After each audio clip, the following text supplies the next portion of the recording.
محترم سامعین و حاضرین حضرات، اللہ رب العالمین کا لاکھ لاکھ احسان عظیم ہے کہ خالق کائنات نے ہمیں آج 26 رمضان المبارک شریف کی نماز عصر باجماعت ادا کرنے کی توفیق عطا فرمائی۔ اللہ کریم کا لاکھ لاکھ احسان ہے جس خالق کی توفیق سے ہم سب احباب اکٹھے ہیں اور نبی پاک علیہ الصلاۃ والسلام کا دین سیکھنے سکھانے کی سعادت حاصل کر رہے ہیں۔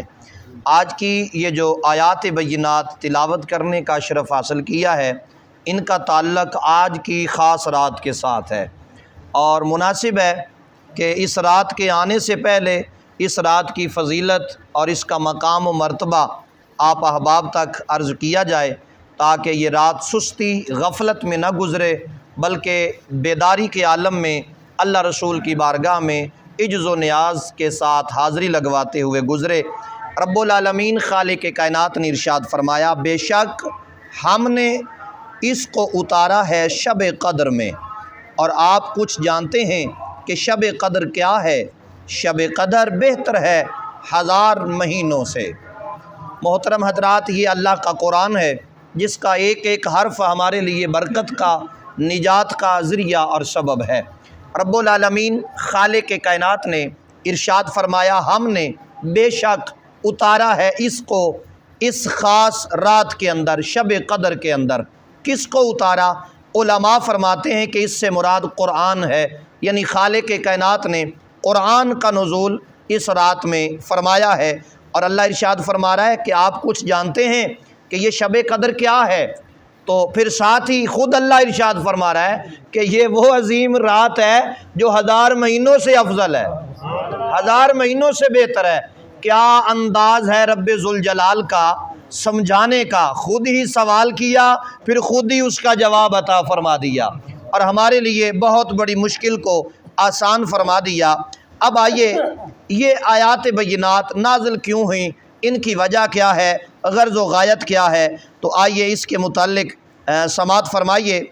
نبی پاک علیہ الصلاۃ والسلام نے، شاید ہو سکتا ہے کہ یہی دن ہو اور یہی وقت ہو کہ حضور نبی پاک علیہ الصلاۃ والسلام کے سامنے پچھلی قوموں کی امتوں کو ظاہر کیا گیا۔ جتنی بھی پہلے قومیں گزر چکی ہیں، پہلے لوگ گزر چکے ہیں، ان سب کی عمروں کو حضور کے سامنے پیش کیا گیا۔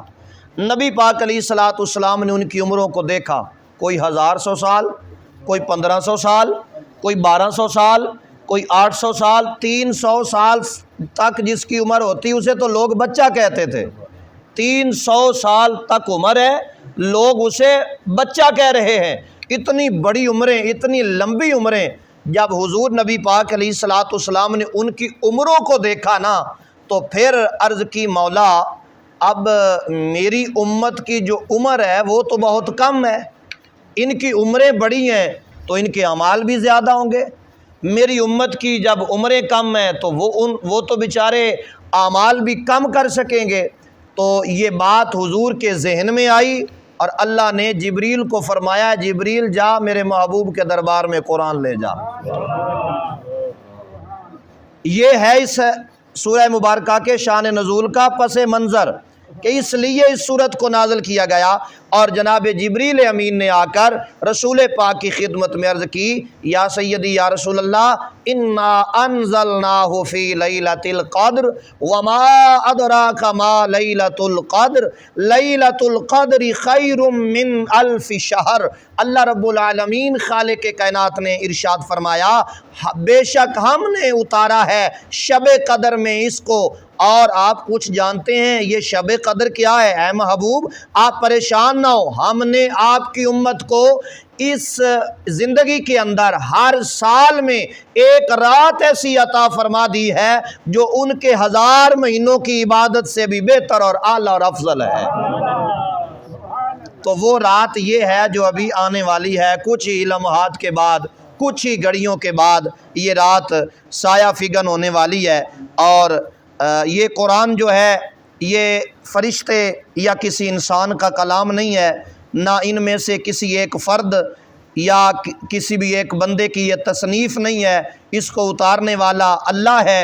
اور یہ اللہ فرماتا ہے یہ ہمارا کلام ہے، اس میں کسی غیر کی کوئی وجہ نہیں ہے، کوئی غیر ایسا کلام نہیں اتار سکتا، کلام اتارنے والا اللہ ہے، اور ہم نے اس کو اس رات میں اتارا ہے جو قدر و منزلت کے اعتبار سے بے مثل رات ہے، یا اس رات میں اتارا جو تقدیر ساز رات ہے، جس کی برکت سے صرف اہل مکہ اور ساکنان حجاز کے مقدر کا ستارہ ہی طلوع نہیں ہوا بلکہ ساری انسانیت کا بخت بلند ہو گیا۔ فرمایا یہ قرآن ہم نے اس لیے نازل کیا ہے تاکہ تمہارا سویا ہوا مقدر جاگ جائے، تمہارا بخت بیدار ہو جائے، اور تمہیں اعلیٰ سے اعلیٰ نعمتوں سے نواز دیا جائے۔ امام زہری فرماتے ہیں کہ علامہ قرطبی نے اس رات کو لیلۃ القدر کہنے کی وجہ یوں بیان کی ہے، کہتے ہیں یعنی اسے شب قدر اس لیے کہتے ہیں کہ اللہ تعالیٰ نے اس میں ایک بڑی قدر و منزلت والی کتاب، بڑی قدر و منزلت والے رسول پر اور بڑی قدر و منزلت والی امت کے لیے نازل فرما دی ہے۔ اب دیکھیے کیسے لفظوں کا چناؤ کیا گیا ہے، ایک ایک لفظ جو ہے وہ قدر کے قابل ہے اور لائق ہے، اور نبی پاک علیہ الصلوۃ والسلام کے غلاموں، اللہ بڑی قدر و منزلت والا ہے۔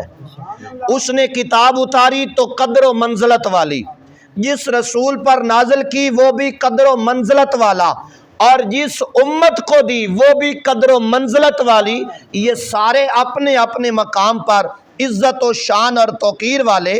جب حضور نے دیکھا کہ میری امت کی عمروں کو مختصر پایا اور خیال ہوا کہ وہ مختصر عمر میں اتنے اعمال صالح نہ کر سکیں گے جتنے پہلی امتوں نے طویل عمروں میں کیے، تو فَعَطَا اللَّهُ لَيْلَةُ الْقَدْرِ خَيْرٌ مِّنْ أَلْفِ شَهْرٍ مظہری لکھتے ہیں تو اللہ تعالیٰ نے اپنے رسول کریم کو لیلۃ القدر عطا فرمائی جو 1000 مہینوں سے بھی بہتر ہے۔ تو یہ الحمدللہ وہ رات ابھی کچھ ہی لمحات کے بعد سایہ فگن ہونے والی ہے، اور یہ تو تحفہ ہے اللہ تبارک و تعالیٰ کی طرف سے امت محمد کو۔ انشاءاللہ یہ اس کی کافی لمبی تفسیر ہے سورہ مبارکہ کی، اور یاد رکھیے یہ سورہ مکی ہے، مکہ میں نازل ہوئی، اور یہ سورہ مبارکہ بڑی عظیم اور بڑی قدر و منزلت والی سورہ مبارکہ ہے۔ اللہ تعالیٰ اپنے محبوب کے صدقے ہمیں صحیح معنوں میں قرآن کا ادب و احترام نصیب فرمائے۔ انشاءاللہ بقی